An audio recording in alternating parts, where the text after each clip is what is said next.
They always called me the broken branch on our family tree. So when my sister slammed her glass down and splashed freezing water across my face at our Sunday dinner, I didn't flinch. I didn't cry. I just smiled, wiped my cheek, and slid the master deed to the very house we were sitting in across the mahogany table. You have exactly 60 seconds to decide if you want to be homeless, I whispered. For 25 years, I, Eva Hanna, was the designated punching bag of my family. My parents, Margaret and Richard, were obsessed with appearances. To the outside world, we were the picture-perfect, upper-class American family living the dream in a gated suburban community. But behind closed doors, the dynamic was toxic, and I was the scapegoat. My older sister, Chloe, was the golden child. She could do no wrong, even as she manipulated, lied, and drained my parents' bank accounts to fund her lavish, fake influencer lifestyle. I was the opposite. I was quiet, observant, and I worked my fingers to the bone. But no matter what I achieved, it was never enough. If I got an A, Chloe got a new car. If I started a small business, my parents mocked it as a cute little hobby while co-signing Chloe's third defaulted apartment lease. The emotional abuse wasn't loud. It was the quiet, insidious kind. The passive-aggressive comments about my clothes, the way they'd strategically leave me out of family vacations, the gaslighting whenever I tried to express my feelings. By the time I turned 18, I realized a fundamental truth. You can't heal in the same environment that broke you. So I packed my bags, moved 3 states away, and cut the financial cord completely. I went low contact. Over the next 7 years, I channeled every ounce of my anger, betrayal, and pain into my work. I didn't seek petty revenge. I didn't key their cars or post angry rants on social media. I used that dark energy as fuel. I built a digital real estate portfolio and launched a tech consulting firm from my studio apartment. While Chloe was busy racking up credit card debt to look rich on Instagram, I was quietly building generational wealth. Fast forward to last month, out of nowhere, I got an invitation to a mandatory family dinner. Margaret actually called me herself, her voice dripping with that fake sugary sweetness she only used when she wanted something. My gut told me it was a trap, but my curiosity and my newly acquired leverage told me to go. You see, what my parents didn't know was that my investment firm had recently acquired a portfolio of distressed debts from a regional bank, and sitting right there, at the top of the foreclosure list, was the Hanna family estate. My parents had secretly taken out 3 mortgages to fund Chloe's failed cosmetic line and their country club memberships. They were drowning, $2 million in the red, and the bank was ready to seize everything. I bought their debt for pennies on the dollar. Legally, I was now their landlord, their bank, and their worst nightmare. I arrived at the house at exactly 7 p.m. The dining room was set with the good china. Chloe was sitting there, scrolling on her phone, not even bothering to look up.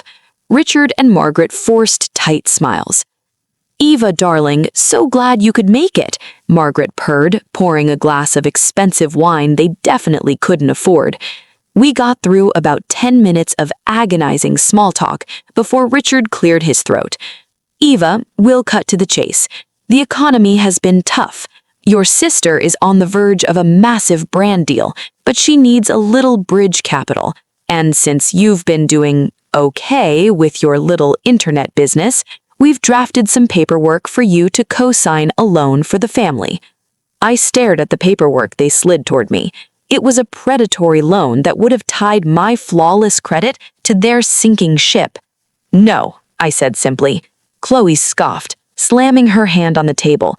"Excuse me? You selfish brat. Mom and Dad gave you everything, and you can't even help your own family? You're a parasite, Eva." That's when she grabbed her glass of ice water and threw it right in my face. The cold liquid slid down my forehead, soaking into the collar of my designer blazer. Margaret and Richard didn't say a word to stop her. In fact, Richard crossed his arms, looking somewhat satisfied. 25 years of scapegoating distilled into this one pathetic moment. I took a deep breath. The anger didn't control me, it grounded me. I reached into my leather briefcase, pulled out a brass key, and set it on the linen tablecloth with a heavy thud. "What is that?" Chloe sneered. "That," I said, my voice steady and cold, "is the master key to this property. A property that, as of 9 a.m. this morning, belongs entirely to my LLC." The room went dead silent. Richard's jaw dropped. "That's impossible. We're just slightly behind on payments. The bank is restructuring our—" "The bank sold your defaulted loans to a private firm, Richard," I interrupted, dropping the dad title permanently. "My firm. I own the first, second, and third mortgages, and since you defaulted over 120 days ago, I executed a deed in lieu of foreclosure. You don't own the walls around you. You don't own the chandelier above you. You don't even own the driveway." Margaret's face lost all its color. "Eva, honey, this is a joke, right?" I pulled out my iPad and slid it into the center of the table. I tapped the screen. "Not a joke, Margaret. But wait, there's more." I hit play on an audio file. It was a recording from the house's own smart security system, which they had foolishly left synced to the family iCloud account I still had access to. The audio filled the room. It was Margaret and Richard plotting earlier that afternoon. "Just butter Eva up. Once she signs the loan, we'll transfer the funds to Chloe's account and let Eva deal with the interest. She's too weak to fight back." Chloe's eyes widened in sheer panic. "You hacked us?" "I didn't have to," I smiled. "You use password 123 for everything. Now let's talk terms." I leaned forward, clasping my hands together. "You brought me here to ruin my financial future. You threw water in my face. You've abused me my entire life. So here are your two options. Option 1, I file the eviction notice tomorrow morning. You have 30 days to vacate. I will also forward the audit of Chloe's fraudulent tax returns, which she used my parents' address for, to the IRS. You will all be bankrupt, publicly humiliated, and facing federal fines." Richard started to sweat. "Eva, please, we can be reasonable." "Reason left the room the moment you handed me that fraudulent loan," I shot back. Option 2, you signed this legal acknowledgement of your debt to me. You will enter mandatory family therapy, paid for by you, by getting actual minimum wage jobs. Chloe, you will delete your fake social media accounts and go to a financial literacy clinic, and you will never, ever ask me for a single dime or speak a disrespectful word to me again. If you break this contract even once, option 1 automatically triggers. Chloe started crying, real tears this time. "I can't work a normal job. I have a reputation." "Then I guess you'll have a reputation at the local homeless shelter," I replied, standing up.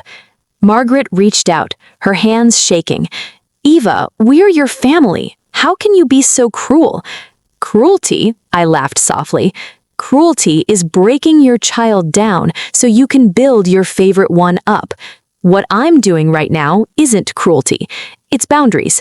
I am holding you accountable. I'm actually giving you a chance to become decent human beings. That's more than you ever gave me."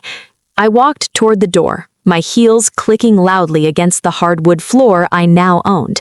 I turned back one last time.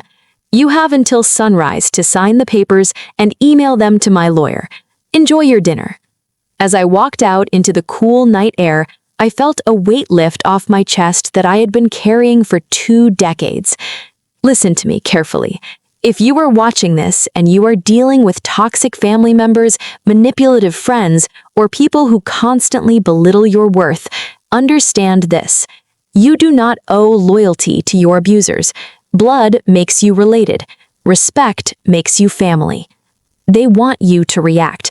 They want you to scream, to cry, to break down, because your chaos makes them feel in control. Deny them that power. Smile in their faces. Take that anger, that deep, burning pain in your chest, and use it to build your empire. Work in silence.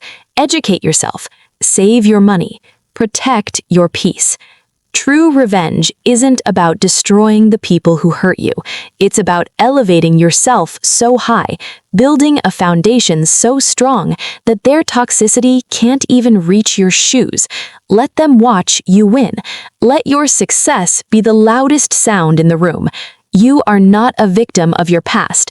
You are the architect of your future. Now, go build it.